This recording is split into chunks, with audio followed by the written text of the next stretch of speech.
जय हिंद दोस्तों, study with Veer channel में एक बार फिर से आपका स्वागत है।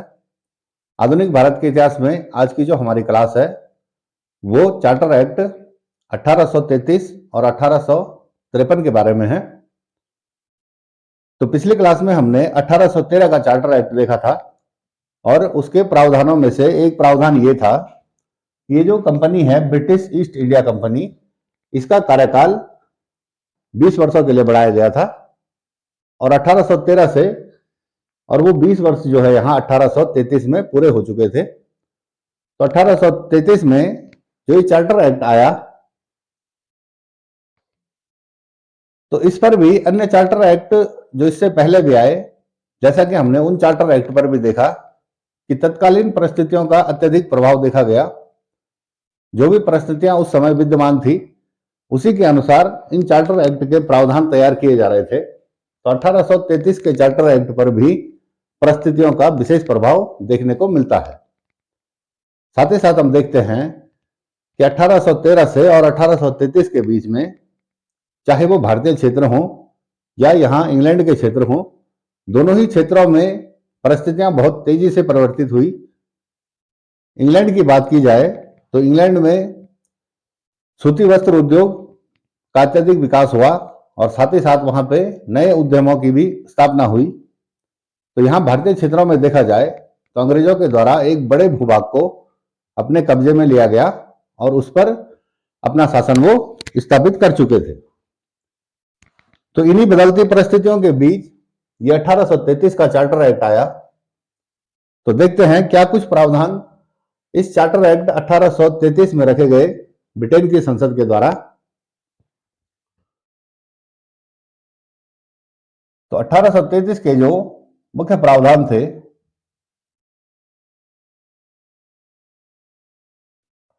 उनमें सबसे पहले तो एक यही प्रावधान रखा गया, ये जो कंपनी है इसका कार्यकाल अगले 20 वर्षों के लिए बढ़ा दिया गया।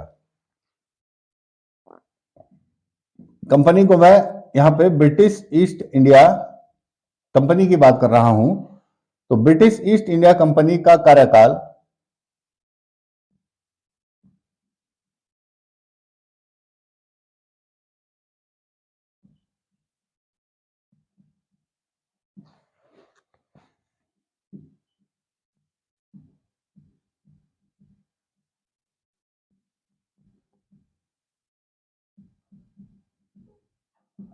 एक ये प्रावधान इसमें रखा गया, कंपनी का कार्यकाल तो इन्होंने 20 वर्षों के लिए बढ़ा दिया गया, लेकिन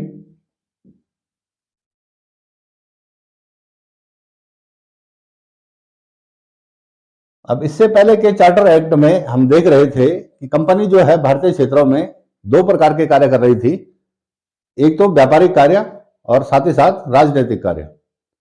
तो 1833 के चार्टर एक्ट में हमने देखा था कि वहां पर कंपनी का व्यापारिक एकाधिकार जो है वो समाप्त कर दिया गया था और अन्य कंपनियों को भी भारत में व्यापार करने की छूट दी गई थी। तो यहां 1833 के चार्टर एक्ट में हम देखते हैं कि कंपनी का जो व्यापारिक कार्य था,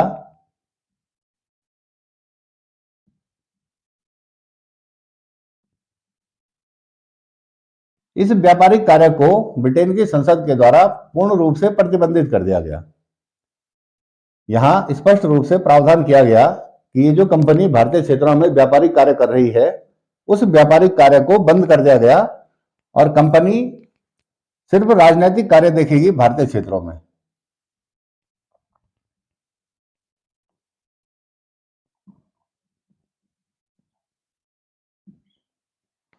तो अब ये दो परिस्थितियां बन गई कि कंपनी का जो व्यापारिक कार्य था वो पूर्ण रूप से बंद कर दिया गया और ये जो राजनीतिक कार्य कंपनी के द्वारा देखा जा रहा था, इसे चलते रहने दिया गया और कहा गया कि आप अब सिर्फ राजनीतिक कार्य भारतीय क्षेत्रों में देखेंगे।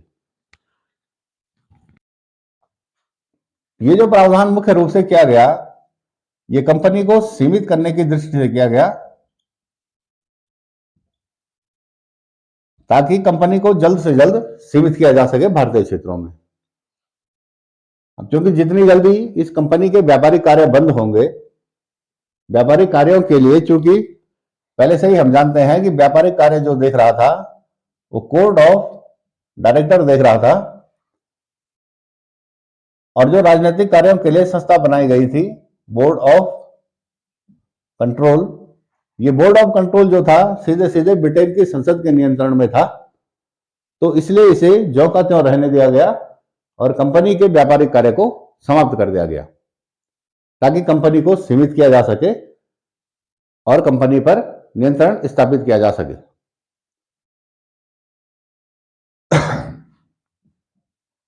इसके अन्य प्रावधानों में देखें तो यहां हम देखते हैं कि 1833 के चार्टर एक्ट में जो केंद्रीय व्यवस्था या केंद्रीकृत व्यवस्था जो ब्रिटेन की संसद के द्वारा 1773 के रेगुलेटिंग एक्ट के द्वारा लागू की गई थी, उस केंद्रीकृत व्यवस्था को यहां इस चार्टर एक्ट 1833 के जरिए कठोरता से भारतीय क्षेत्रों में लागू किया गया।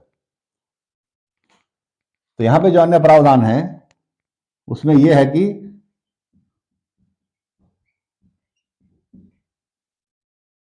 केंद्रीकृत व्यवस्था को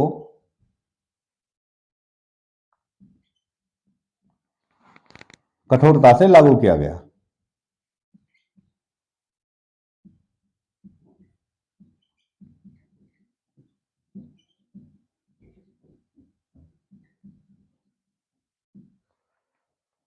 अब यहां हम केंद्रीकृत व्यवस्था को थोड़ा देखते हैं। 1773 में जब रेगुलेटिंग एक्ट लागू किया गया था भारतीय क्षेत्रों के लिए,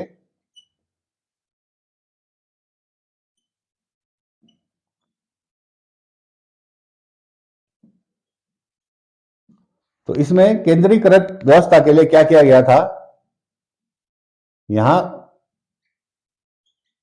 संसद का जो है नियंत्रण स्थापित किया गया था कोर्ट ऑफ डायरेक्टर पर। ये जो कोर्ट ऑफ डायरेक्टर हैं, इनके नियंत्रण में रखा गया था बंगाल के गवर्नर जनरल को। और ये जो बंगाल का गवर्नर जनरल था, इसे ये अधिकार दिए गए थे कि इसका नियंत्रण रहेगा बंबई और मद्रास के जो प्रांतीय गवर्नर थे उन पर। इस प्रकार से ये केंद्रीकृत व्यवस्था जो है 1773 के रेगुलेटिंग एक्ट में हमें देखने को मिली थी। लेकिन इस व्यवस्था में कुछ कमियां भी इस व्यवस्था की उजागर हुई थी। इसमें यह देखा गया कि न तो संसद का सर्वोच्च नियंत्रण कोर्ट ऑफ डायरेक्टर पर स्थापित हो पाया और न ही कोर्ट ऑफ डायरेक्टर का सर्वोच्च नियंत्रण यहां बंगाल के गवर्नर जनरल पर और न ही बंगाल के गवर्नर जनरल का बंबई और मद्रास के प्रांतीय गवर्नरों पर। तो इस प्रकार से आंशिक रूप से ये जो केंद्रीकृत व्यवस्था 1773 में लागू की गई थी, वो आंशिक रूप से विफल साबित हुई। तो उसमें कठोरता लाने के लिए यहां 1833 के चार्टर एक्ट में मुख्य रूप से कुछ प्रावधान किए गए, उन्हें हम देख लेते हैं। इस 1833 के चार्टर एक्ट में यह कहा गया कि अभी तक जो बंगाल का गवर्नर जनरल था,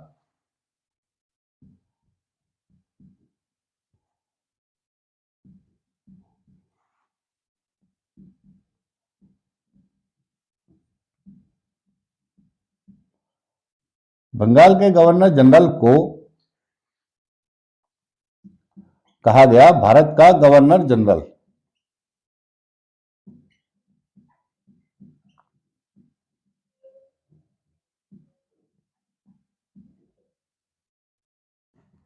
अब चूंकि क्षेत्र विस्तृत हो चुका था, तो अंग्रेजों ने इस बंगाल के गवर्नर जनरल के पद को कहा गया कि अब ये जो बंगाल का गवर्नर जनरल था उसे कहा जाएगा भारत का गवर्नर जनरल। ये व्यवस्था इसमें की गई। और इस भारत के गवर्नर जनरल में इन्होंने समस्त सैन्य और असैन्य शक्तियां समाहित कर दी। सभी प्रकार की सैन्य शक्तियां और असैन्य शक्तियां, या फिर हम कहेंगे कि फौजदारी और दीवानी, यानी कि फौजदारी जो शक्तियां थी और दीवानी शक्तियां जो राजस्व प्राप्त करने की शक्तियां थी, वे सारी शक्तियां जो है भारत के गवर्नर जनरल में ही समाहित कर दी गई। तो इस व्यवस्था के द्वारा जो भारत का जो प्रथम गवर्नर जनरल बना, उनका नाम था विलियम बेंटिक।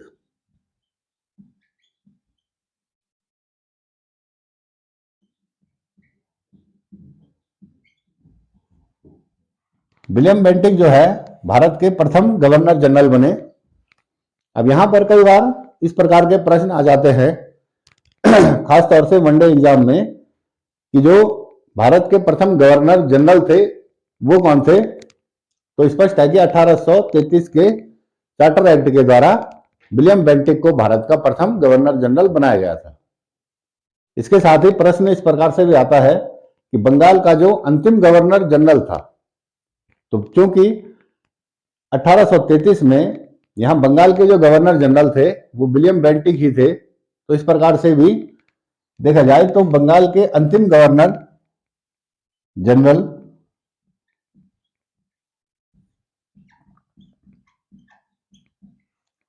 ये जो बंगाल है, बंगाल के अंतिम गवर्नर जनरल भी ये विलियम बेंटिक ही थे। यह 1773 के रेगुलेटिंग एक्ट में भी हमने ये व्यवस्था देखी थी कि यहां पे भी इसी प्रकार के प्रश्न बन रहे थे। वहां पे ये था कि बंगाल का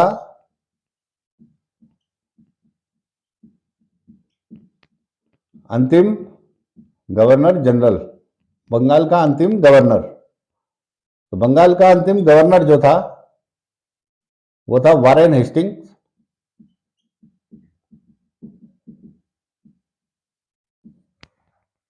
और यही वारेन हेस्टिंग्स जो है बंगाल का प्रथम गवर्नर जनरल बना था। ये व्यवस्था देखी थी हमने 1773 के रेगुलेटिंग एक्ट में। तो इस प्रकार से भी कई बार प्रश्न आते हैं कि कौन अंतिम गवर्नर जनरल था बंगाल का और कौन प्रथम गवर्नर जनरल था भारत का। इस प्रकार की ये जो व्यवस्था की गई केंद्रीकृत व्यवस्था में, तो इसे कहा जाता है प्रशासनिक स्तर के सुधार।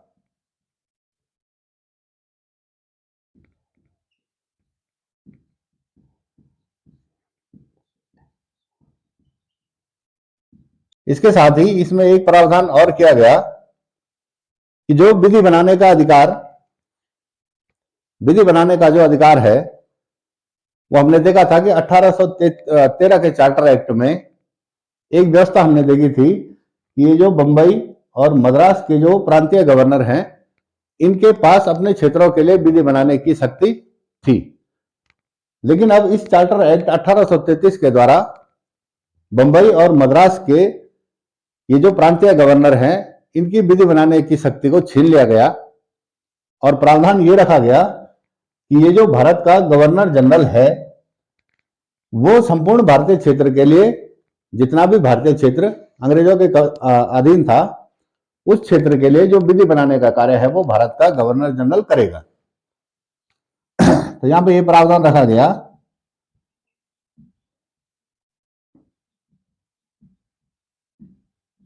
विधि बनाने का अधिकार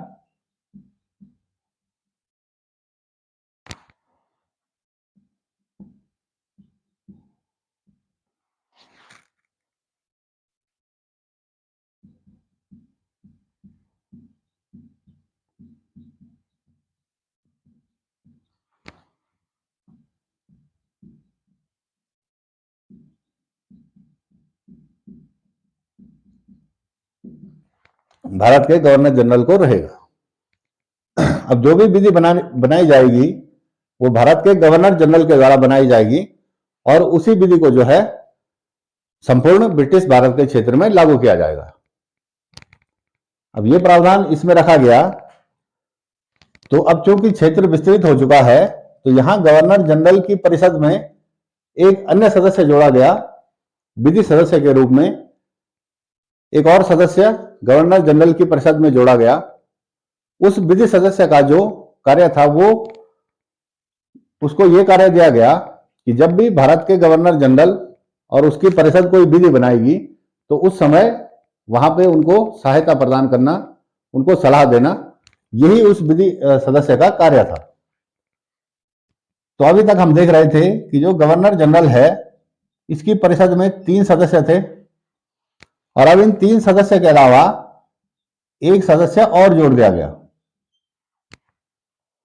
तो ये जो सदस्य जोड़ा गया, इसे कहा गया विधि सदस्य।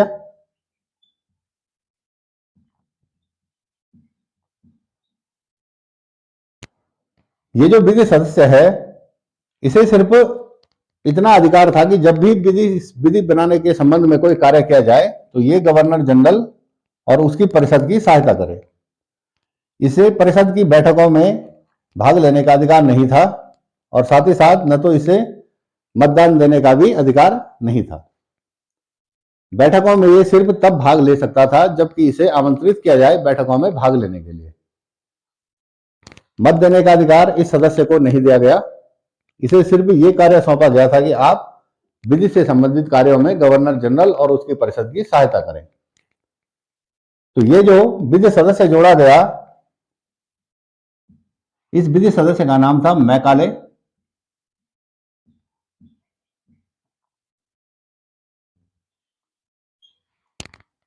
ये वही मैकाले हैं जिसे भारतीय शिक्षा पद्धति में मूलभूत परिवर्तन के लिए जाना जाता है।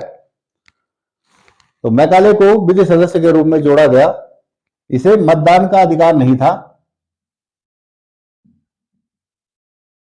मतदान का अधिकार इसके पास उपलब्ध नहीं था। एक अन्य व्यवस्था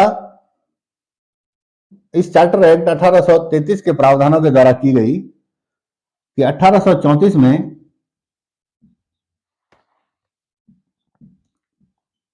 भारत में विधि आयोग की स्थापना की गई।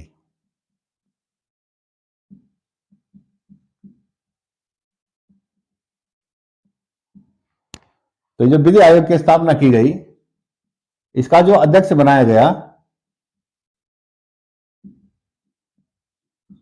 वो यही लॉर्ड मैकाले को बनाया गया। 1834 में पहली बार जो है विधि आयोग की स्थापना की गई थी। अब इस विधि आयोग का जो प्रमुख कार्य था वो इस प्रकार से था कि आप भारतीय परंपराओं और ब्रिटिश जो कानून थे उनके समावेश से एक विधि तैयार करें और उसे संहिताबद्ध करें। तो इसी विधि आयोग के प्रयासों से ये जो विधि आयोग 1834 में गठित किया गया था, इसी विधि आयोग के प्रयासों से हम देखते हैं कि भारतीय क्षेत्रों में 1807 में भारतीय दंड संहिता को लागू किया गया। 1860 में जो भारतीय दंड संहिता लागू की गई थी वो इसी विधि आयोग की देन थी। इसके ही प्रयासों से वो भारतीय दंड संहिता जो है वो तैयार की गई थी। तो ये जो विधि बनाने के संबंध में भारत के गवर्नर जनरल को शक्ति दी गई, इसे कहा गया विधिक स्तर पर सुधार या विधायी स्तर पर सुधार।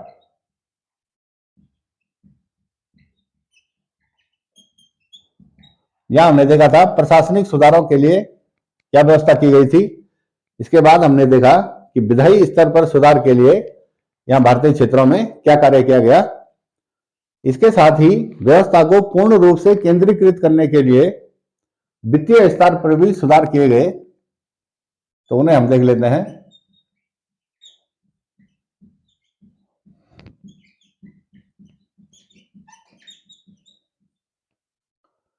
वित्तीय स्तर पर सुधारों के क्रम में यह व्यवस्था डाली गई कि जो भी कर का संग्रह है, कर का संग्रह या व्यय का अधिकार,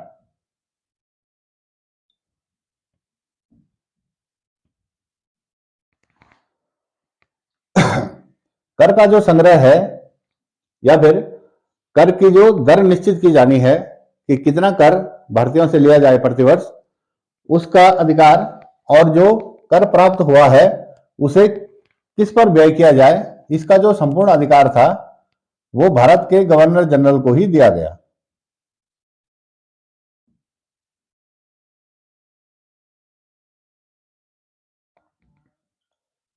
अब इस चीज को भारत का गवर्नर जनरल तय करेगा कि कितना कर लिया जाए और उस कर को कहां व्यय किया जाए। इस प्रकार से यहां पर वित्तीय सुधार किया गया इस चार्टर एक्ट 1833 की मदद से। इसके अन्य प्रावधानों को हम देखें, अन्य क्या क्या प्रावधान इस चार्टर एक्ट 1833 में किए गए थे। 1833 के चार्टर एक्ट के अन्य प्रावधानों को हम देखें तो इसमें एक प्रावधान यह किया गया कि अब जो भारतीय क्षेत्रों में जितने भी ब्रिटिश नागरिक हैं वे स्थायी रूप से निवास कर सकते हैं, संपत्ति अर्जित कर सकते हैं और अपना व्यापार स्थापित कर सकते हैं बिना किसी बाध्यता के। 1813 के चार्टर एक्ट में हमने देखा था कि 1813 में भी ब्रिटिश नागरिकों को इसी प्रकार के अधिकार दिए गए थे कि आप भारतीय क्षेत्रों में रह सकते हैं, वहां व्यापार स्थापित कर सकते हैं, लेकिन वहां पर लाइसेंस की बाध्यता रखी गई थी। तो 1833 के चार्टर एक्ट में यह प्रावधान किया गया कि बिना लाइसेंस के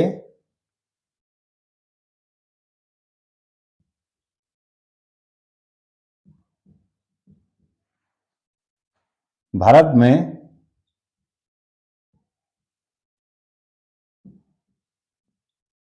निवास किया जा सकता है, व्यापार किया जा सकता है और साथ ही साथ यहां संपत्ति का भी अर्जन किया जा सकता है।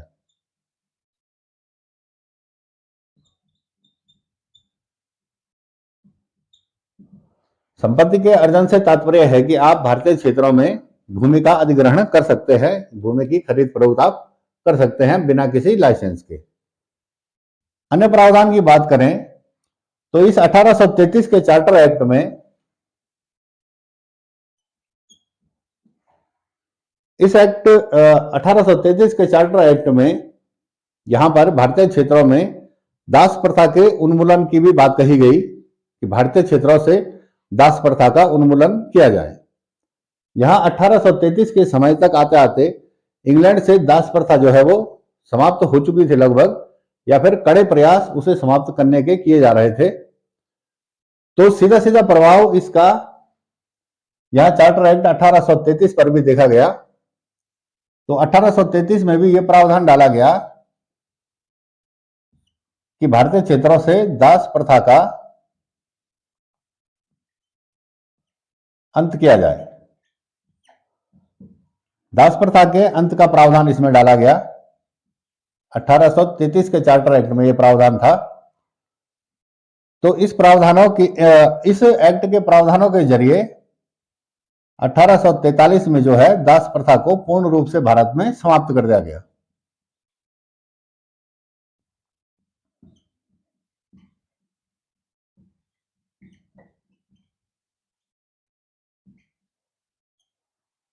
(1843) में दास प्रथा का जब उन्मूलन किया गया उस समय जो भारत के गवर्नर जनरल थे वो थे एलन बरो।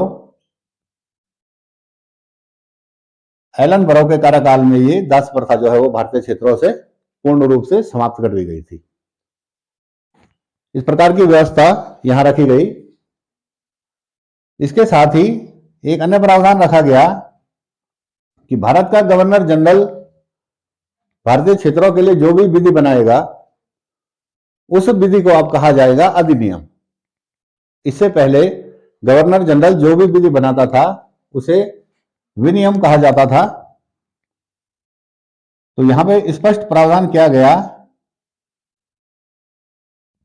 कि गवर्नर जनरल द्वारा बनाई गई विधि को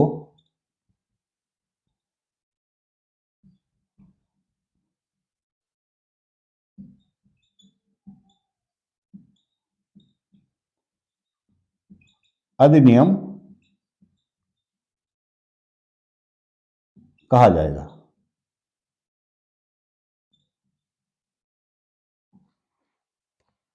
इससे पहले गवर्नर जनरल जो विधि बनाता था उसे विनियम कहा जाता था। तो अधिनियम और विनियम में अंतर स्पष्ट है, इसे थोड़ा समझ लेते हैं यहां पे। कोई भी कानून जब बनता है, आज के ही परिप्रेक्ष्य में हम देखें तो जब कानून बनाया जाता है तो उसके लिए एक मसौदा तैयार किया जाता है सबसे पहले। आज के परिप्रेक्ष्य में यदि किसी विषय पर कोई कानून बनाना है तो उसके मसौदे को पेश किया जाएगा संसद के पास। जब संसद में ये मसौदा पेश किया जाएगा तो इसे कहा जाएगा बिल। संसद के सदनों में पारित होने के बाद ये बिल जो है ये जाएगा भारत के राष्ट्रपति के पास, और राष्ट्रपति के हस्ताक्षर होने के बाद उसे कहा जाएगा अधिनियम। यानी कि किसी विषय पर पूर्ण रूप से एक कानून बना दिया गया, उसे कहा गया अधिनियम। अब इस अधिनियम, क्योंकि ये अधिनियम बनाने का कार्य जो है विधायिका का है, किसी भी विषय पर जो भी विधि बनाई जाएगी वो कार्य होता है विधायिका का, और इस अधिनियम में जो प्रावधान किए गए उन्हें लागू कराने का कार्य होता है कार्यपालिका का। तो अब इस अधिनियम के प्रावधानों में उनके प्रावधानों को किस प्रकार से लागू किया जाए क्षेत्रों में, जिस भी क्षेत्र के लिए वो कानून बनाया गया है, तो उसके लिए जो भी व्यवस्था कार्यपालिका के द्वारा की जाएगी उसे कहा जाएगा नियम। कार्यपालिका के द्वारा इस अधिनियम के प्रावधानों को लागू करने के लिए जो प्रबंध किए जाएंगे उन्हें कहा जाएगा नियम। और इन नियमों के तहत यदि कोई संस्थान खोला जाता है, मान लिया जाए कि इस नियम के तहत कोई एक संस्थान खोला गया, ए संस्थान, तो ये ए संस्थान अपने संचालन के लिए कुछ ना कुछ प्रबंध करेगा। तो ये जो भी प्रबंध करेगा या जो ये नियम अपने क्षेत्र में बनाएगा उन नियमों को कहा जाएगा विनियम।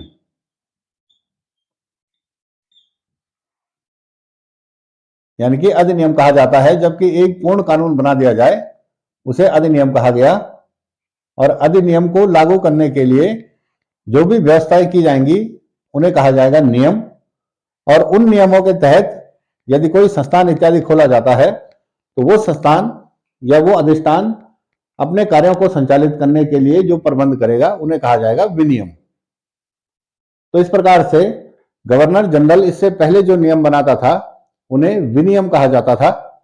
और अब इस 1833 के चार्टर एक्ट के बाद जो भी नियम या जो भी विधि ये भारत का गवर्नर जनरल बनाएगा उसे कहा जाएगा अधिनियम।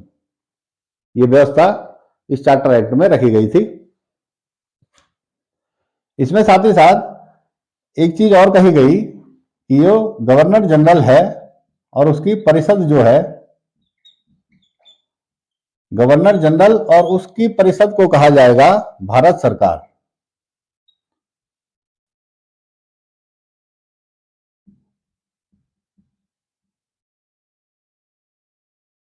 गवर्नर जनरल और उसकी परिषद को मिलाकर कहा जाएगा भारत सरकार।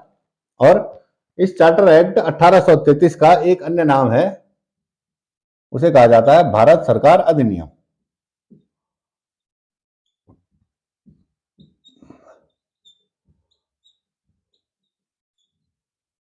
इसका जो अन्य नाम है वो भारत सरकार अधिनियम भी रखा गया। और इसी चार्टर एक्ट के प्रावधानों के तहत जो गवर्नर जनरल और उसकी परिषद है उन्हें सामूहिक रूप से कहा गया भारत सरकार। इसके अन्य प्रावधानों को हम देखें तो इस चार्टर एक्ट में यह व्यवस्था की गई कि जो भी भारतीय नागरिक हैं उन्हें योग्यता के अनुसार कार्य दिया जाएगा और योग्यता के अनुसार उन्हें रोजगार पर रखा जाएगा। तो यहां पर यह प्रावधान किया गया कि रंग, वंश, धर्म या जन्म स्थान के आधार पर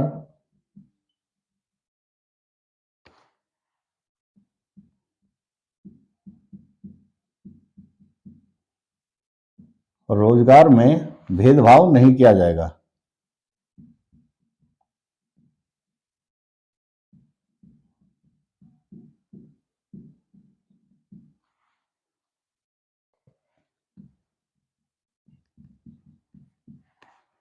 तो ये व्यवस्था इसमें रखी गई कि रंग, वंश, धर्म, जन्म स्थान के आधार पर किसी भी भारतीय के साथ भेदभाव नहीं किया जाएगा, बल्कि योग्यता के अनुसार भारतीयों को रोजगार प्रदान किए जाएंगे।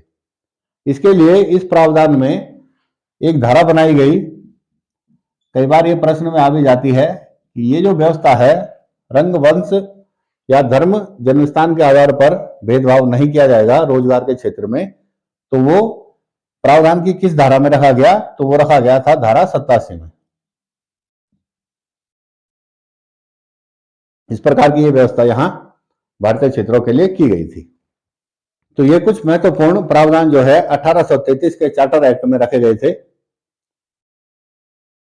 अब हम देखते हैं 1853 के चार्टर एक्ट में क्या प्रावधान रखे गए, उन्हें थोड़ा देख लेते हैं।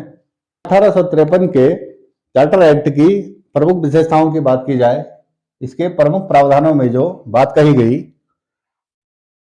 अब इसमें कंपनी के लिए समय निर्धारित नहीं किया गया।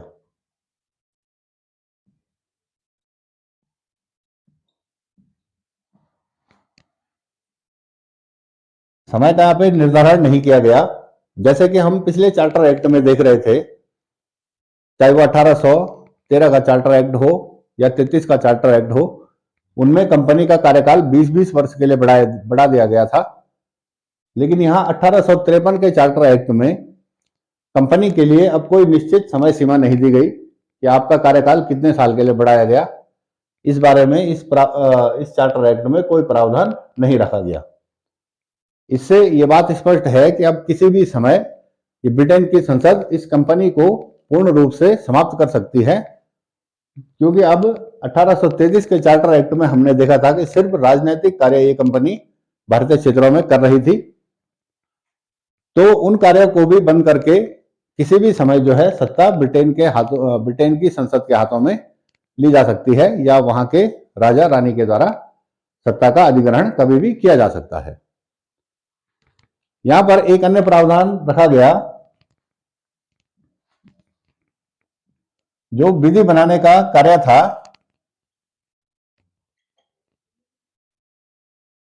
विधि बनाने के लिए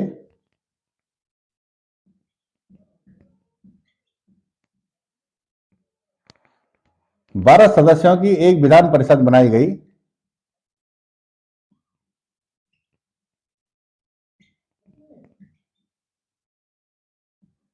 विधि बनाने के लिए 12 सदस्यीय विधान परिषद का गठन किया गया और इसमें क्षेत्रीय प्रतिनिधित्व को भी महत्व दिया गया।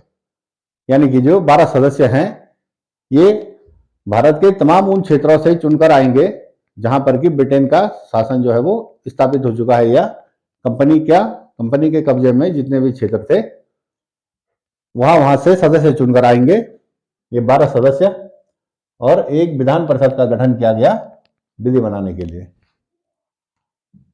इसके साथ ही अन्य प्रावधान किए गए कि जो विधि सदस्य गवर्नर जनरल की परिषद में 1833 के चार्टर एक्ट के द्वारा जोड़ा गया था।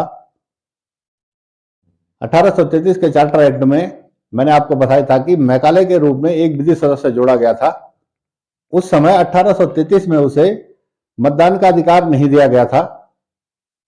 तो यहां 1853 के चार्टर एक्ट में विधि सदस्य को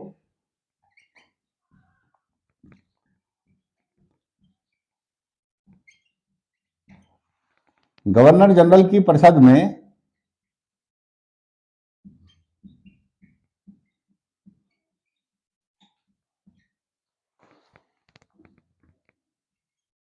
स्थायी कर दिया गया। अब इसे जो विधि सदस्य 1833 में जोड़ा गया था, उस समय उसे मतदान का अधिकार नहीं था। तो यहां 1853 के चार्टर एक्ट में उसे एक तो परिषद में स्थायी किया गया और साथ ही साथ उसे मतदान का अधिकार भी दिया गया।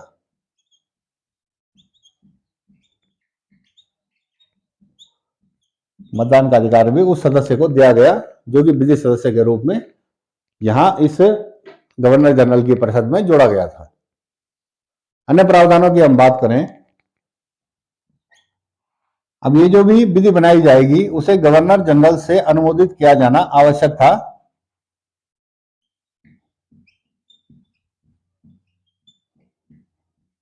विधि को गवर्नर जनरल अनुमोदित करेगा।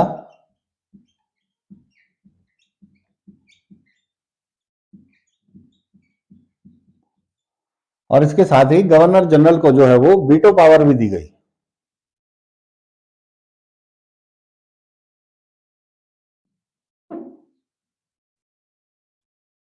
गवर्नर जनरल को वीटो पावर दी गई कि वो ये जो विधि बनाई गई है उसे मान्य करे या अमान्य करे, वो सब चीजें जो है गवर्नर जनरल को उस चीज का अधिकार दिया गया था।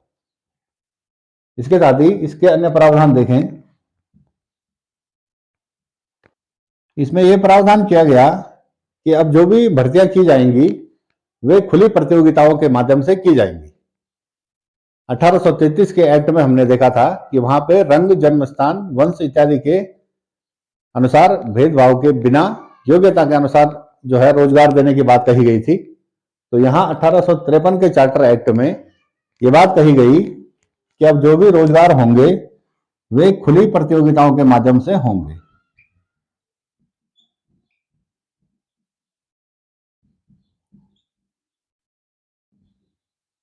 यानी कि जितने भी पद अब सरकार के द्वारा निकाले जाएंगे उन पर खुली प्रतियोगिता होगी और खुली प्रतियोगिता के माध्यम से अभ्यर्थियों का चयन किया जाएगा। ये व्यवस्था इस चार्टर एक्ट 1853 में रखी गई थी। इसमें एक व्यवस्था और बनाई गई कि जो भारत का गवर्नर जनरल है, 1833 के एक्ट से हमने देखा था कि बंगाल के गवर्नर जनरल को भारत का गवर्नर जनरल बना दिया गया था। तो यहां बंगाल के लिए गवर्नर जनरल के पास एक अलग से कार्यालय उपलब्ध था।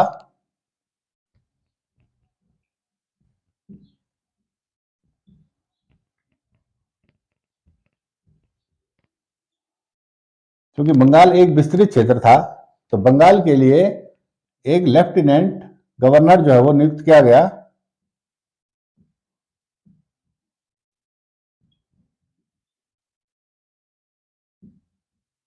इसमें यह प्रावधान रखा गया था 1853 के चार्टर एक्ट में कि बंगाल के कार्यालय के लिए एक अलग से लेफ्टिनेंट गवर्नर नियुक्त किया जाए। तो 1854 में यहां पर गवर्नर, लेफ्टिनेंट गवर्नर की नियुक्ति की जाती है।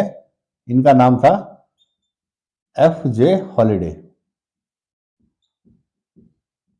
F.J. हॉलिडे को बंगाल का लेफ्टिनेंट गवर्नर जनरल जो है वो 1854 में नियुक्त किया गया। इसके साथ ही इस 1853 के चार्टर एक्ट के द्वारा एक प्रावधान और किया गया कि जो कोर्ट ऑफ डायरेक्टर पिछले एक्ट से हम देखते हुए आए हैं, जो कोर्ट ऑफ डायरेक्टर थे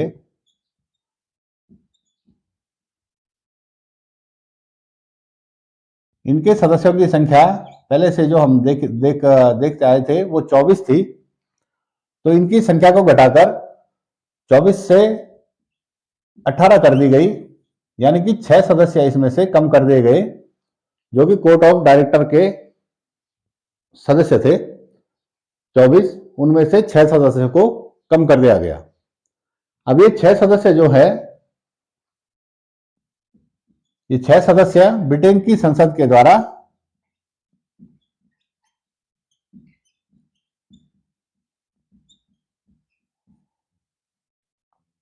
जोड़े गए।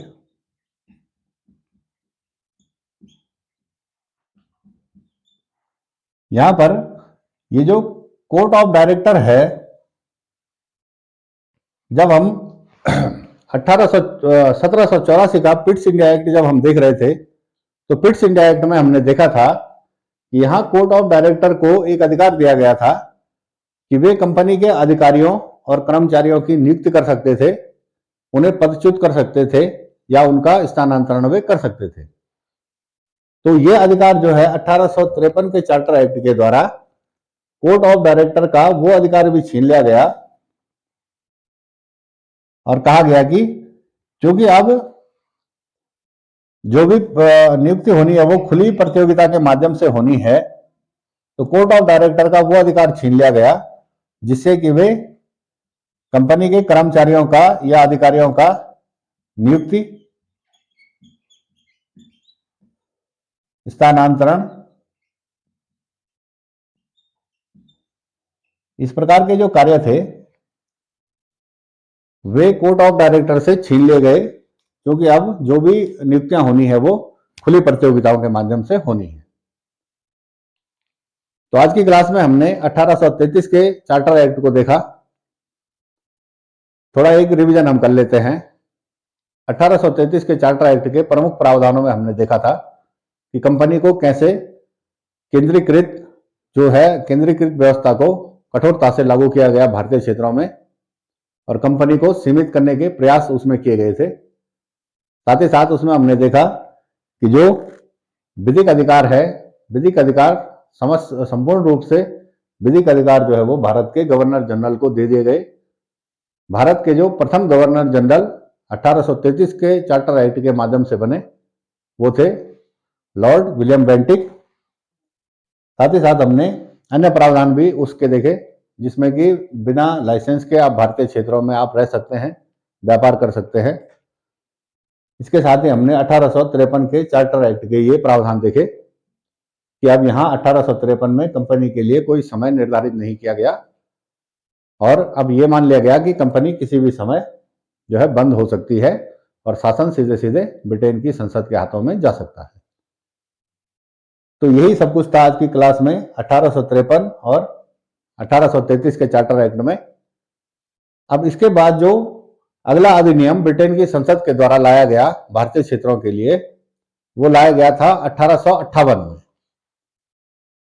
अब 1858 में जो भारत शासन अधिनियम आया उसके पीछे क्या कारण थे, क्योंकि 1858 से पहले हम देखेंगे कि 1857 की एक क्रांति भारतीय क्षेत्रों में हो चुकी है। तो क्योंकि 1857 की क्रांति का सीधा सीधा प्रभाव जो है वो देखा गया 1858 का जो भारत शासन अधिनियम आया उसके प्रावधानों पे सीधे सीधे उस क्रांति का असर देखा गया। तो 1858 के अधिनियम को पढ़ने से पहले हम देखेंगे कि भारत में जो 1857 की क्रांति हुई उसके क्या कारण थे, और उसके साथ ही जो यहाँ पे विस्तारवादी नीतियां जो अंग्रेजों के द्वारा चलाई जा रही थी, चाहे उसमें डलहौजी की राजा हड़प की नीति हो या अन्य नीतियां हो, उन पर भी हम थोड़ा चर्चा करेंगे। और उसके बाद जो है हम भारत शासन अधिनियम 1858 की बात करेंगे। तो मिलते हैं एक अन्य क्लास में, जिसमें कि हम देखेंगे अंग्रेजों की जो भू राजस्व की व्यवस्था थी वो किस प्रकार से भारतीय क्षेत्रों में लागू की गई, और क्या लाभ या नुकसान उस राजस्व व्यवस्था के हुए जो भू राजस्व व्यवस्था अंग्रेजों के द्वारा लागू की गई थी। तो मिलते हैं एक अगली क्लास में, तब तक के लिए धन्यवाद।